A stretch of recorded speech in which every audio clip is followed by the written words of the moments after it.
So, what is your personal approach to research and historical accuracy in the Regency era? So I put a disclaimer at the front of my books, like a letter to readers, that I don't focus on historical accuracy as my main focus. Now I Hmm. research and I try, and I have like all my little books on my desk over here. You can't see them, are like different Regency era books, and I try to use as much language and as I can and know kind of what was going on at the time historically, but I also don't spend a lot of time setting that up as part of the scene. I think I write for a little more of like a modern reader who wants to be Hmm. immersed into like the feeling of the era without like needing all of that as much of the specific detail. I usually get want to get into like the angst of these characters. So, you mentioned in your bio, and I've read elsewhere, that you read widely across the genres. I So, I'm do. curious, what brought you to deciding to write romance as opposed to any of the other genres you might enjoy reading? So romance is my number one read genre, and I heavily, heavily, heavily read Regency romance. So like Okay. I read almost 200 books a year.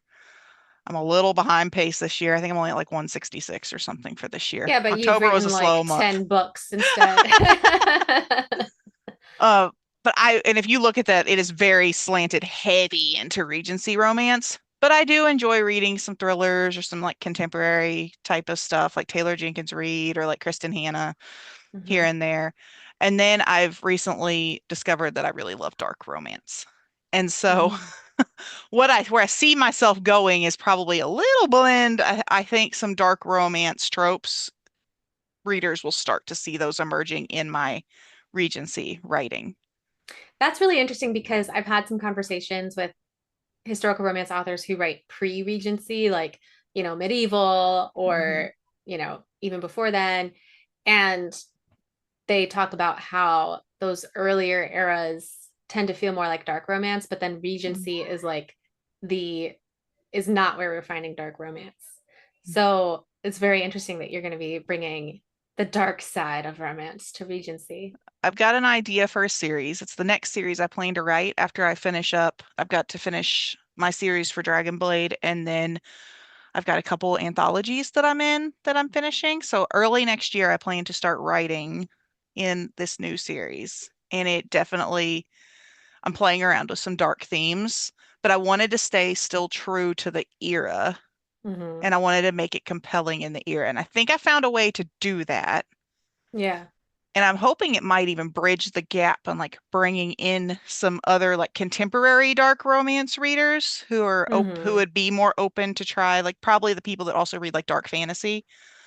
I could see Yeah. that like being kind of a crossover and it might start getting some other people into like the Regency romance genre. Yeah. I mean, it makes sense. There was a lot going on in the Regency that was bad and dark. So Yes, there's all I, kinds of I stuff see a to play fertile with field for there. you when you're thinking about what you're going to write. I'm just curious, how do stories come to you? Is it like, are you a plot person, a character person? I'm a character person. I feel like it's almost like a character comes to me. Mm. And then like I get an entire scene in my head and it has definitely happened to where I have just like built an entire like story concept around like a scene that I got in my head. So my very first Regency novel that I wrote, it's the one that it's going to be in the series that Dragon Blade is publishing.